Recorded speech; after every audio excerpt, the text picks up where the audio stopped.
Welcome to Psychoanalytic Perspectives on Racism in America. This series explores the enduring presence of racism and the psychoanalytic mechanisms that sustain it, drawing inspiration from key works and current research. Hosts Dr. Karyne Messina and Dr. Felecia Powell-Williams explore the complexities of racism through the lens of psychoanalysis as they foster a crucial dialogue on racial inequality. Here are your hosts. Hello, and welcome to Psychoanalytic Perspectives on Racism in America, a special series on the New Book Network. I'm Dr. Karyne Messina, your host, along with our co-host, Dr. Felecia Powell-Williams.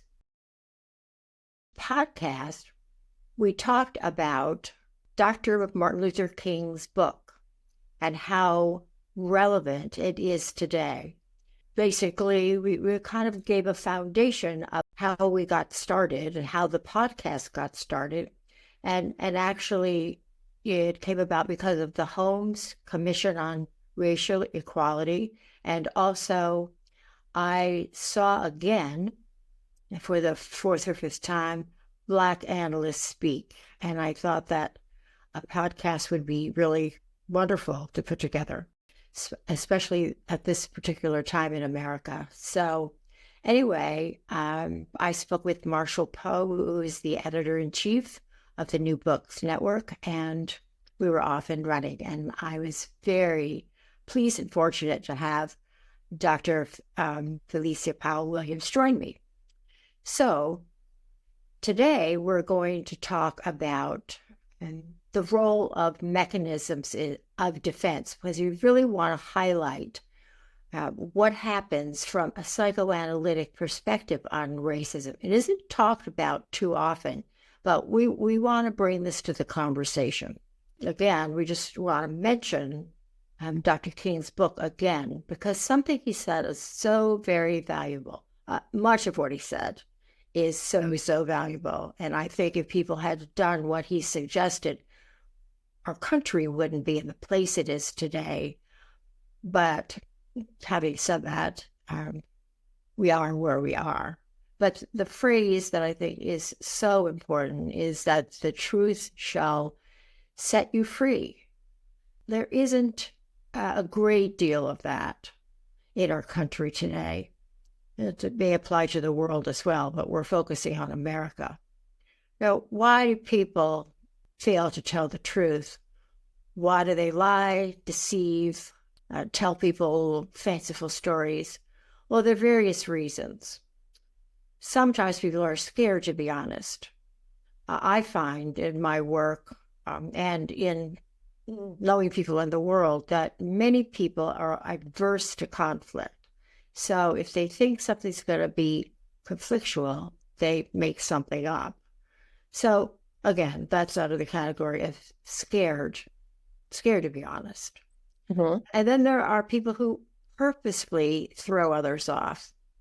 Okay, well, that's not what we're talking about. That's being deceitful, and it's being conscious about it.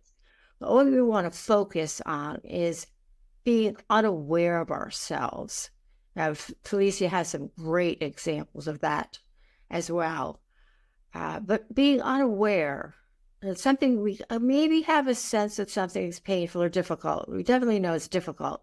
So we don't necessarily always just tell a lie. Sometimes denial comes into play because of the difficulty, the painfulness of the topic. So we minimize. We say, oh, it's not a big deal. So that's one thing that we want to really focus on. And specifically, one thing I thought of, do white people accept their privilege because of the color of their skin? Do they realize that when they wake up in the morning, they have an advantage over people of color, and specifically Black people, because they're white, we're white, I'm white. So there is the question that floats around, is everybody or are white people racist? Many people will say no, but I think one has to accept the possibility that they are racist in some way if they don't accept that there is privilege in being white. What are your thoughts about that, Felecia? And just in terms of denial when it comes to racism in general? These are really good points, Karyne, that you're bringing up. And just taking a step back before getting to the question is giving again another applause to Dr. King and us looking at chaos and community, because it really does lead into looking at the denial and looking at these defenses, because it all gets woven into why chaos. And I know that over the last few weeks, days, years, we've been dealing with a lot of chaos, and it's been less community, but we know that community is possible. So again, I applaud him for keeping something very relevant in our minds. And hopefully it'll be something that will continue to plant seeds for many of us, and for many communities. But in thinking about privilege, thinking about denial, thinking about all of these particular things that you so beautifully started us off with, I think it really is important for us to think about all of the influences that are around us. So then we could think about community in such a way to where we have the influence of our family, the influence of friends and colleagues, and how much of that gets woven into our own fabric, and how much of that also contributes to the privilege that we may carry. And so you're talking about white privilege, and how does that affect, so many different groups. And then I wonder about waking up in the morning and not having to think about some of the things that someone of color would have to think about. And then also, how do we begin to look at, is there privilege even outside in various groups? And so as you talk about white privilege, is there privilege among others of different cultures and different races? And so how do we begin to tread those waters and talk about that? Because a lot of it does stem towards looking at the neglect that exists. It stems from looking at the denial, knowing that something is there and not doing anything about it. That's where we start looking at neglect. But the denial is, carrying something that perhaps you don't know is there. And when it's brought to your attention, when it's brought to anyone's attention, what do you do with it? Do you dismiss it? Or do you begin to address it? And so I believe it's so important that we begin to address it, because that's where we begin to move into community. That's where we begin to move into more of a unity, that we can work together and we can see something instead of walking blindly with our eyes closed. We can open our eyes and begin to see what's there, and then what are the choices that we have in moving forward. But sometimes, as you're bringing up, privilege does keep one from being able to look at those things or even desire to want to do something. I'll stop with that, because I think that leads us into some other areas that perhaps we could talk about as well. Absolutely. Well, one thing I wanted to mention is, why are people racist? There are many, many reasons. And as you quite a few. Yeah, as you touched on, when people grow up in an environment among racists, there's an identification with those people, whether they be parents, grandparents, community. So that's sort of something that happens to somebody. Well, identification is an unconscious defense. So people often identify with a group, and it takes a lot of courage to step out and step away, get some distance and look at that and think, now, is this me? Is this who I want to be? Or is this the group I grew up in? And yes, I understand how they came to be as they are, but I don't want to be that way.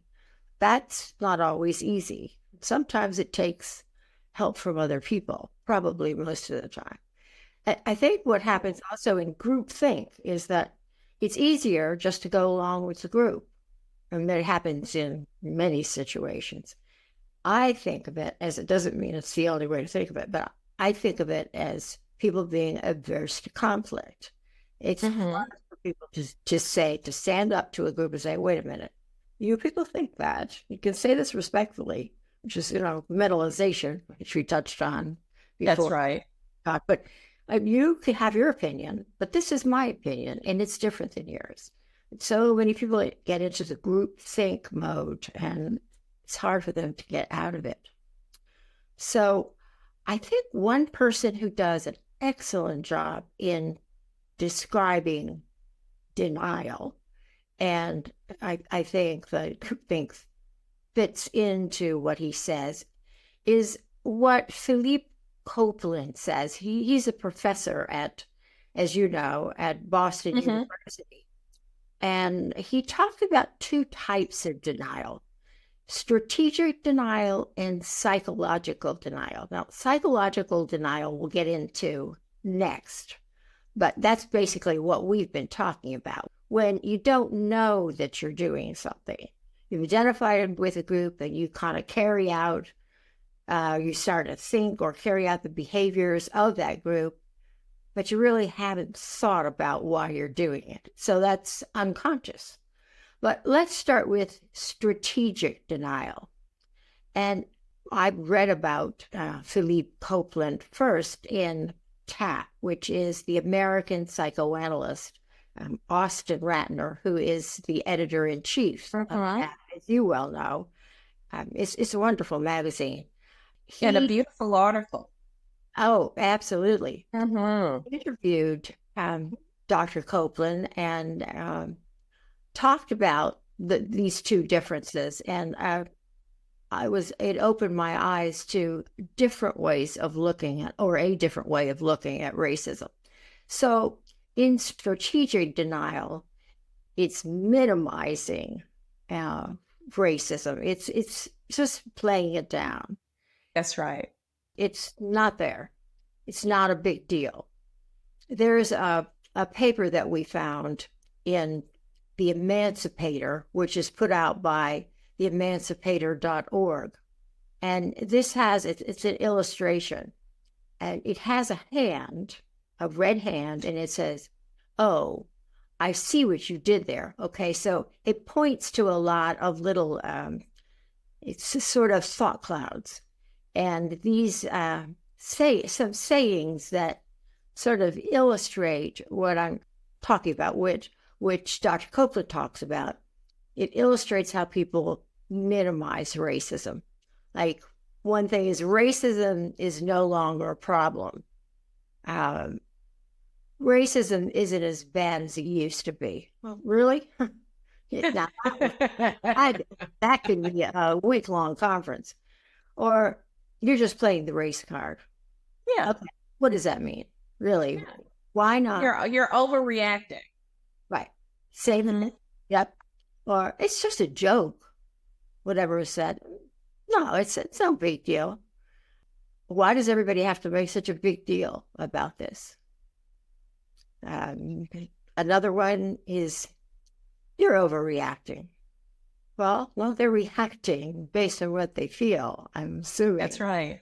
It's not anybody else's place to say someone else is overreacting, although it's said all the time. These are just a few of the things that are illustrated in this piece. So I think it's probably good for us to talk about strategic denial. And thinking about strategic denial, especially how Philippe Copeland presented it in this wonderful interview with Austin, it just takes you to this place of being dismissive. Again, as I mentioned earlier, living or walking with your eyes open instead of shut, or pretending, there's all of these pieces here when we start looking at strategic denial. It leads us to where we are today. It is painfully toxic because it keeps us from really addressing what's there. And it is painful also in being able to identify with oneself about what we carry. As you were talking earlier about how we identify with parts of ourselves that have been so influenced by social constructs, by those around us externally, I was left with the thought of how we think about our work with children. Because oftentimes you're right. Kids are presented with things to where, well, they want to be a part of a group and they don't want to be left out. That's painful. That is something that most of us really try to correct or try to avoid in our lives. And what we're looking at also with strategic denial is that avoidance. And so oftentimes kids are usually seen as, I want to be a part of that group, but you're not being included. How sad that is. So what must I do to be a part of that group? Do I hold on to my own beliefs?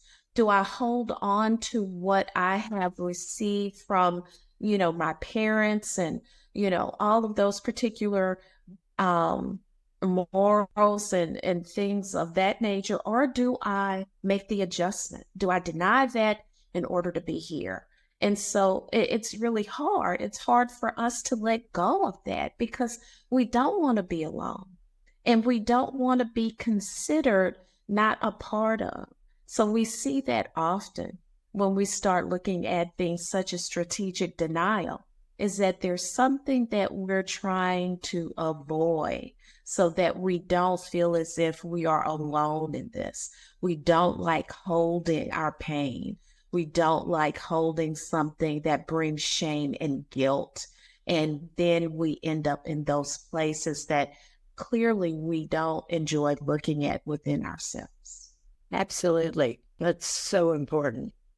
I think we could talk about this all day, but let's talk about his other category. The psychological Denial. It's so important.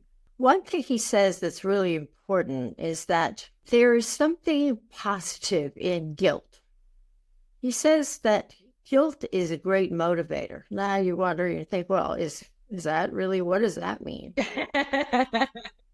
Is it good to feel guilty? Well, this is what he says. He says, since people generally don't like feeling guilty, he believes that it can lead one to take action. That's right.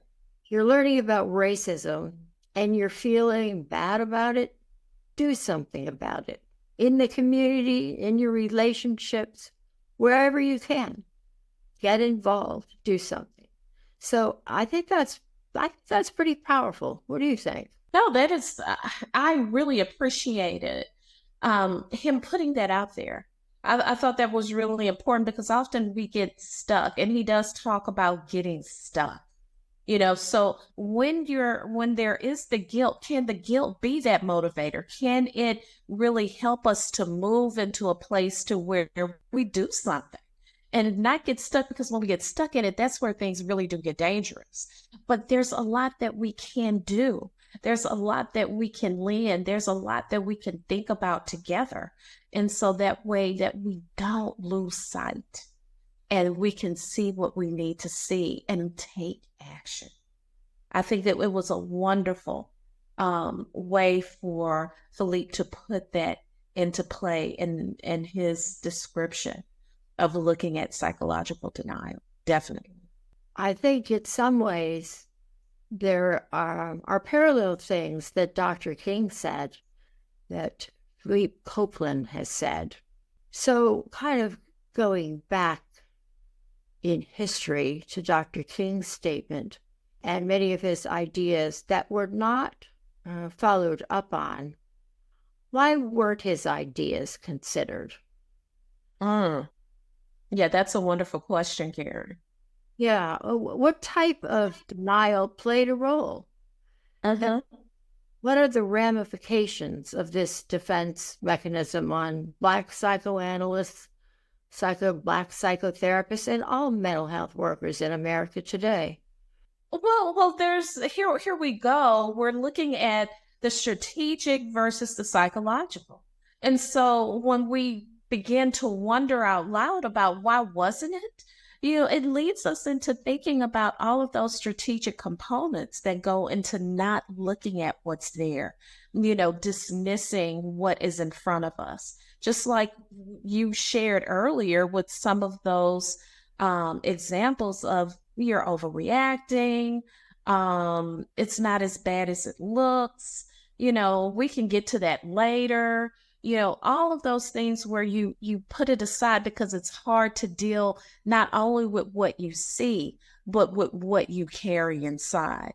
Because in order for us to move, I believe, from this strategic place more into a psychological place to where hopefully we can utilize the guilt to take action, we have to let go of those parts of ourselves that have contributed from our own community, all of those things that have been inserted, all of those things that we have identified with and held that have become a part of how we think and believe and a part of our own personalities. How do we let go of that? How do we say, well, gosh, my parents were wrong about this. My community was wrong about this. Perhaps I made a mistake here. I'm feeling bad about the choice I made. I want to know more. I want to learn more versus, well, this is how it's always been. Well, my parents told me to do it this way, so I just stayed with that. So there's this part of not wanting to move, not wanting to take action. So, I believe we can't get to this other place until we are able to let go of some of these pieces and begin to explore a whole new area, an area that can be frightening and may not allow us to be a part of this group, but we may have to travel that alone. Right. And traveling alone, although it may be necessary, does really help develop community. That's right. There's so much power in community. I think that's where we ideally want to go in this country. But do we? I'm sorry to interrupt, though, Karyne, but can we find others like us in our aloneness? I think we can. I hope we can, because I think we're in trouble in terms of becoming isolationalists. And we certainly don't want to do that because no, it's not a good place to be if you're on an island all by yourself. We need community. Yes, we do. We've talked about another article actually that was written in Ethnic and Racial Studies called Racism and Neglect and Denial. I think this is really very interesting. It was written by Emmanuel Elias, and it's basically denial that we've talked about, pretty much what we've talked about so far. But also, this writer talks about neglect, and that is maybe it's a bit like, not exactly the same as strategic denial that Dr. Copeland talks about, but it's, I think, akin to it. And neglect is knowing racism exists, but failing to do anything about it. Yeah, it's there, but you just don't do anything. So this author says that this is far, far worse, more insidious and much more problematic, which makes a lot of sense. If you know something exists and you turn your head the other way and do nothing, that's obviously an issue for everybody. That is a big issue. And I wonder, as you were exploring this, because I had some thoughts and ideas about that myself as we were just researching these pieces here for today's podcast. But, what came to mind for you in regards to neglect? Because there's so many different examples of this. Not only with racism, but just in everyday life. How are we aware of things that we don't do anything about? That sometimes we close our eyes or sometimes we turn our head. There again comes the avoidance. And what does that mean about us? What does that mean about how we see ourselves? What's driving, those actions that we're taking, the thoughts that we're having? What's woven within us again to be in that place? And I wonder, did anything come to mind for you as well? Well, I usually think about the news when I think about this category, Uh-huh. about racist things that have happened, and people turn a blind eye. They turn their head the other way, or they say, oh, we've been talking about it. They minimize it. Oh, it's not such a big deal. Oh, really? Well, it was a mistake. All kinds of ways of minimizing. That's what I think about. And I'm not going to say there's racism involved in this new situation that came up where this woman called. It's just been in the news recently. She called for help and she thought there was a prowler. And I believe 2 policemen showed up, and one was white. I'm not certain about the other one. And she was at her stove. They came in. She picked up looked like a pot of boiling water to move it, and she was shot. Now, I'm not saying I don't know the facts. And one thing I really have a pet peeve about is people declaring something when they don't know. So this appears like it could have been a racist incident, but I don't know that. So I'm holding back on saying that. But just illustrating that I often think about Yes. things in the news, the George Floyd situation, for example, and many more. When researching this, I gave the media some credit because, there are many things on the news. And I think of Don Quinones, who has done that whole segment on what would you do, and he gives these different examples that are out there in regards to what would you do if you saw certain things happen. And he presents it in such a beautiful way, and where he will change the characters that are presenting these scenarios. And oftentimes he'll change them according to race or according to age. And it's really interesting to see how there's a very big reaction when there is a shift, and depending upon how the people that are observing are carrying their own beliefs and how they will react. Do they react differently because it's someone who may be Black? Do they react differently if it's someone who is white? Those are things that are important for us to understand. But there is a significance that I think is very important of how we might consider race in playing into this part, because race is so important. Yeah, and I'm stumbling here a little bit, Karyne, because I'm thinking about how we oftentimes will see things out in the public, and we tend to walk away from those situations because we don't want to get involved. And we choose not to get involved because of, what is it that, those particular pieces that we carry with us. Oh, well, somebody else will take care of that. Or this homeless person, I don't want to be a part of that. I don't know what would happen.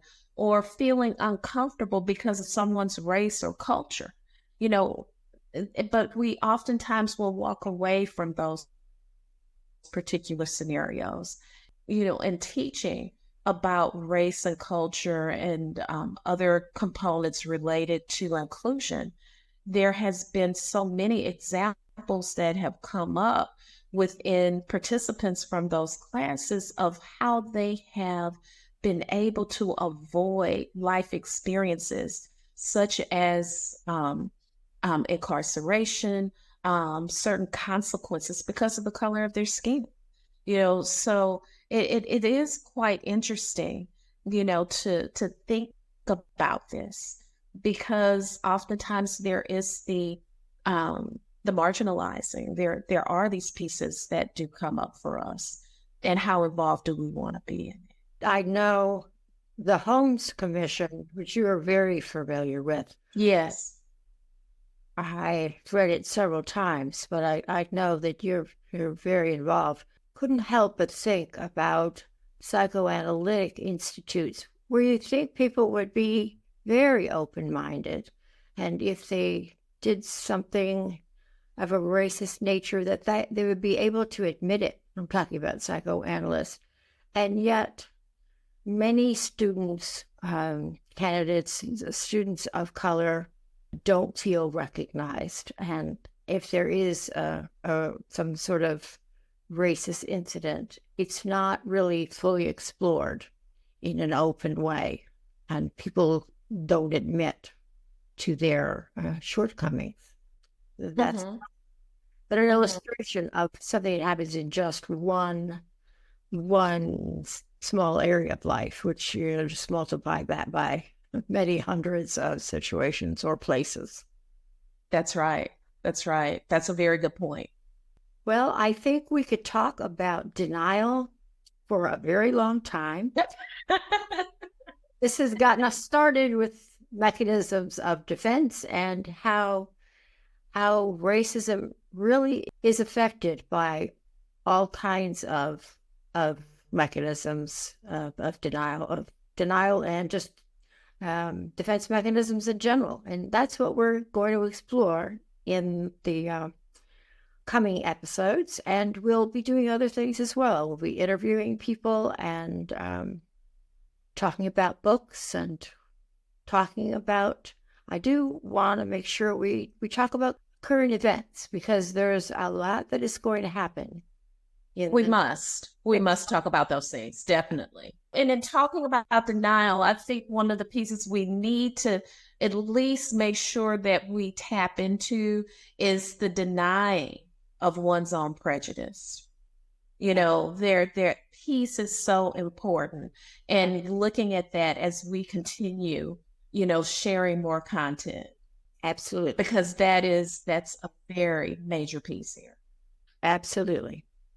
And we know that there is going to be a great deal of that in the next 6 months and beyond as we move through our election cycle. So we will not have a shortage of topics, Felecia. And I'm very glad to share them with you. This is a monthly podcast, and we will be very happy to share something next month. So thank you, Felecia. Thank you, Karyne.